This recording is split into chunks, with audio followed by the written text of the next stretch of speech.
This is one of the creepiest stories that I've ever come across. This happened in 2013. A girl named Emily went missing while she was hiking alone in the Smoky Mountains. For anybody who doesn't know, these are real mountains. They're located between Tennessee and North Carolina. They are beautiful, but there have been so many people that have gone missing up there. Now, Emily was an experienced hiker. She knew these mountains well. It was a perfectly clear day. There was no bad weather or anything like that. She should have been fine. She set off on this hike, but she never came back. Search teams looked for her. They couldn't find any trace of her. They didn't even find her car, which was strange because she always parked at the same spot. 2 weeks after she vanished, her phone was picked up by a search team 30 miles from where she was last seen. So they finally had something to go off of. Her phone was dead. They put it in a little bag with rice to try and revive it, but all they got was one voicemail. And this is the voicemail that she left. It was dated 3 days after she disappeared. You hear some heavy breathing at the beginning and then some very faint whispering. You can also hear what sounds like somebody walking through leaves, and then after about 45 seconds you can hear a woman's voice barely above a whisper. And she says, "It's watching me. It's not human." After that, the recording ends. I'm gonna play the voicemail for you right now. Before we do that, if you haven't already, please go ahead and subscribe. We're super close to hitting 100,000 subscribers, which would be absolutely crazy. But we need your help. So yeah, here's the voicemail. As creepy as this is, this definitely seems like it could be part of a horror movie or something. Investigators listened to the voicemail multiple times and they could not figure out what the whispering was in the background.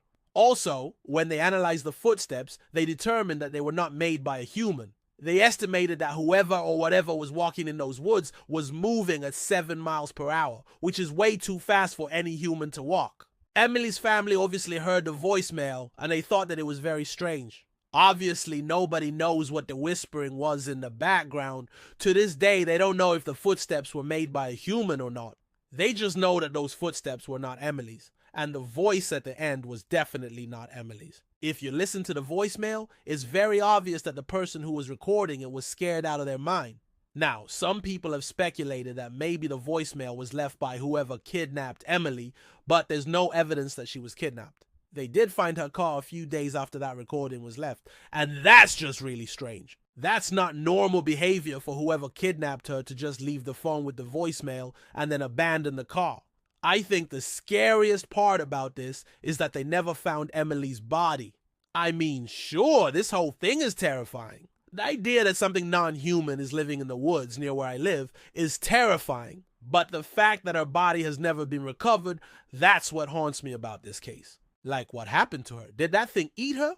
Is she still out there somewhere in those woods? Like, those are the questions that keep me up at night. So recently, her family decided that they wanted to put up a headstone for her grave, even though they never found her body. And they said that it's been 10 years since she disappeared, but it feels like a lifetime. They said that they have never stopped thinking about her, and they never will. This just breaks my heart. I mean, I know that this isn't their fault, but I wonder if they feel like the authorities didn't do enough to find her. I know that if a loved one of mine disappeared, I would be hounding the police. I would be at their office every day asking them what they're doing, what they found out. I just hope that they didn't give up on finding her.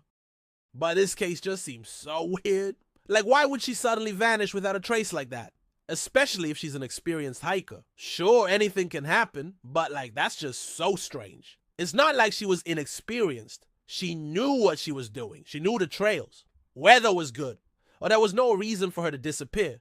There have been other people that have gone missing in the Smoky Mountains, but most of those people were inexperienced hikers. They didn't know what they were doing. They got lost and then they died. That's what happened to a lot of them. But Emily knew what she was doing. She was a seasoned hiker. She knew these mountains better than anyone. And it's not like the mountains have changed over the past 10 years, right? It's not like all of a sudden a new hiking trail popped up or something. No, she knew exactly what she was doing, and then she just vanished. Now the thing is, I'm a huge skeptic. I don't believe in ghosts. I don't believe in demons, none of that stuff. If there's some sort of higher power watching over us, I believe he's good. He wouldn't be putting his time and energy into haunting people. I just don't think that's how it works. I don't think any kind of demon or ghost is haunting these mountains, but that doesn't mean that there's not something dangerous living out there. If there is something out there, I think it's more along the lines of like an animal or something. People get attacked by bears all the time. What if there's some sort of wild animal that's been stalking her? I don't know. It's just a theory. I'm not saying that's what happened, but there are so many things that could have happened to her. Maybe she wandered off the path and fell down some sort of gorge, and they couldn't find her body because it's just so rugged out there. Maybe an animal got her. Maybe she tripped and hit her head on a rock. It's just really hard to say. There are so many different things that could have happened to her, but that doesn't explain the voicemail.